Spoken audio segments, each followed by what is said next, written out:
देखिए, राहुल गांधी जी के नेतृत्व में विगत 15-17 तारीख से यह बिहार में यात्रा शुभारंभ हुई, जिसमें हमारे महागठबंधन के तमाम नेता तेजस्वी यादव जी, भट्टाचार्य जी, मुकेश सहनी सरीखे लोग, सारे वरिष्ठ नेताओं के नेतृत्व में ये यात्रा प्रारंभ है और 30 अगस्त को छपरा होते हुए आरा में प्रवेश करेगी।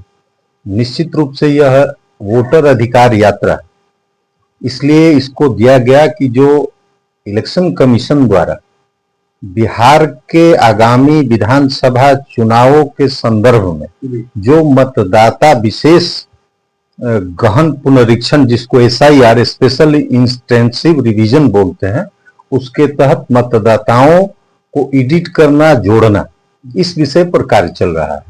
जब ये सूची प्रकाशित हुई, अभी वर्तमान की सूची, उसमें करीब 65 लाख लोगों का नाम उस मतदाता सूची से गायब है।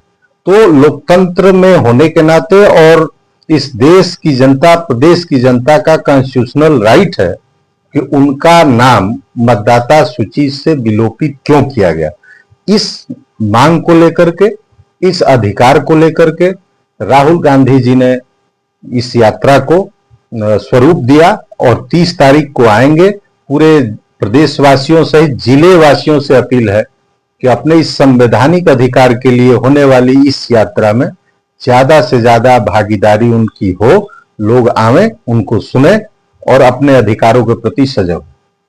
30 जिला में वोटर अधिकार यात्रा को लेकर राहुल गांधी जनसभा, विशाल जनसभा को लगातार जनसलाब उमड़ रहा है, लेकिन क्या लग रहा है कि भोजपुर की धरती से जनसलाब उमड़ेगी? अंतिम यात्रा है इनका। देखिए, भोजपुर की धरती ओल्ड शाहबाद बोलिए, क्रांतिकारी धरती रही है। जब आप इतिहास में जाएंगे तो शेर शाह सूरी, बाबू वीर कुंवर सिंह, सूर्यनाथ चौबे जी, पंडित रामानंद तिवारी जी सरीखे सैकड़ों नाम है जिन लोगों ने इस देश के स्वतंत्रता की लड़ाई के लिए और मुगलों से लड़ाई के लिए अपना प्राण न्यौछावर किया और लड़े। यह हमेशा से शाहबाद और भोजपुर की धरती क्रांतिकारी रही है, राजनीतिक रूप से हमेशा अवेयर रही है। तो निश्चित ही हम मान के चलेंगे कि आरा में होने वाली उनकी यात्रा और जनसभा पूरे बिहार में अभी तक जितनी भी यात्राएं अभी प्रारंभ है और लोगों की भीड़ आ रही है, उसमें ऐतिहासिक। क्या लगता है रिकॉर्ड टूटेगा भोजपुर से? डेफिनेटली इसको आप मान के चलिए।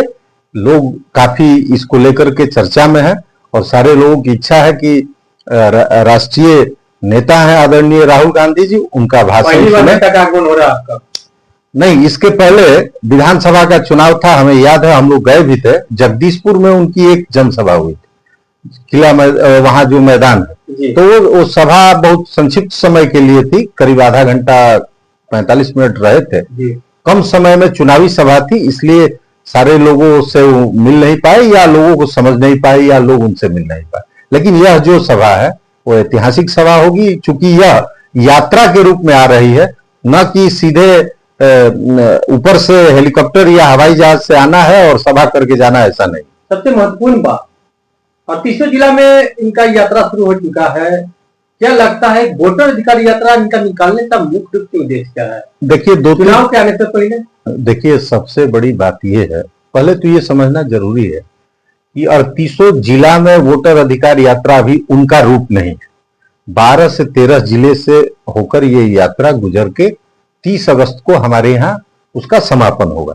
रही बात ये कि जितने, हमने पहले भी आपको बताया कि 65 लाख लोगों का नाम मतदाता सूची से हटाया गया है। तो इलेक्शन कमीशन को पावर है और उसमें अलग अलग क्राइटेरिया है कि किनका नाम हटाना। जैसे लोग डेड हो गए, मृत हो गए, तो उनका नाम हटाइए। वह लोग, जो लोग 2 जगह जिनका नाम है, 3 जगह लोगों का नाम है, उनका हटाइए, ये जेन्युइन। लेकिन अगर जेन्युइन अगर कोई व्यक्ति है और कहीं का मतदाता है, अगर उसका नाम हटाया गया तो आखिर किन परिस्थितियों में हटाया गया।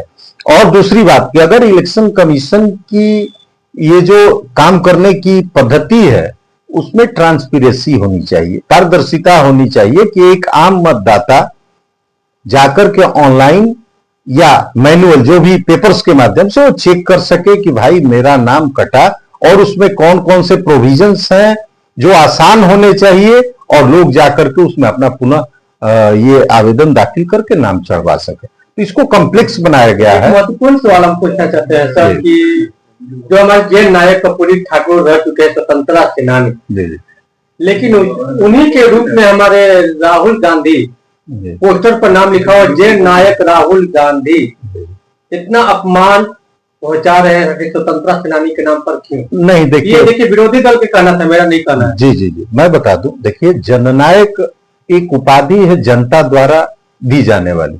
यह कोई अपने, जैसे हम लोगों ने गांधी जी को महात्मा गांधी कहा, तो यह कोई यूनिवर्सिटी द्वारा प्रदत्त, किसी इंस्टीट्यूशन द्वारा प्रदत्त ये कोई उपाधियां नहीं है।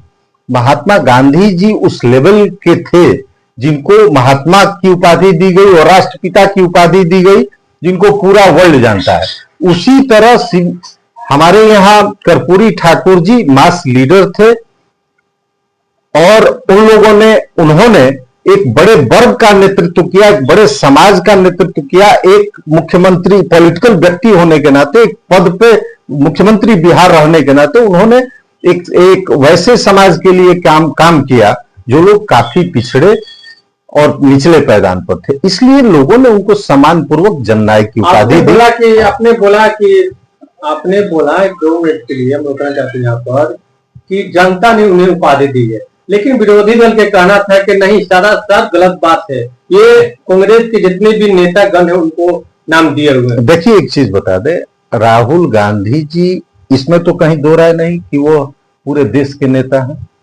मोदी जी अगर आज प्रधानमंत्री हैं तो लीडर ऑफ ऑपोजिशन अगर कोई है तो राहुल गांधी जी है। और राहुल गांधी जी का भी ये फर्ज बनता है कि पूरे देश के विपक्ष की आवाज को वो प्रमुखता से संसद से लेकर सड़क तक रखें, लोगों के बीच रखें।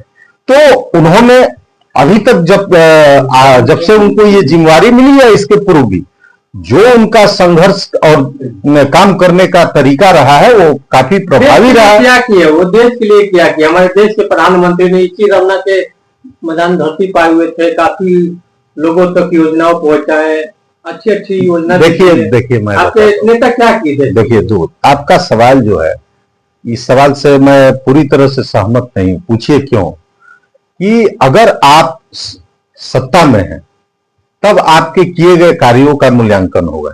अगर आप विपक्ष में हैं तो आपने जनता के लिए किन किन मुद्दों पर आवाज उठाया और वह आवाज केंद्र की सरकार और जो सरकार वर्तमान है उसके कानों तक गई कि नहीं, अगर गई तो उसका इम्प्लीमेंटेशन कितना हुआ, इस पर निर्भर करता है। तो अभी राहुल गांधी जी के नेतृत्व में सरकार नहीं है केंद्र में। रही बात राज्यों की, तो कांग्रेस की अपनी अलग की भी सरकार है और कुछ राज्यों में हम लोग गठबंधन के भी साथ हैं।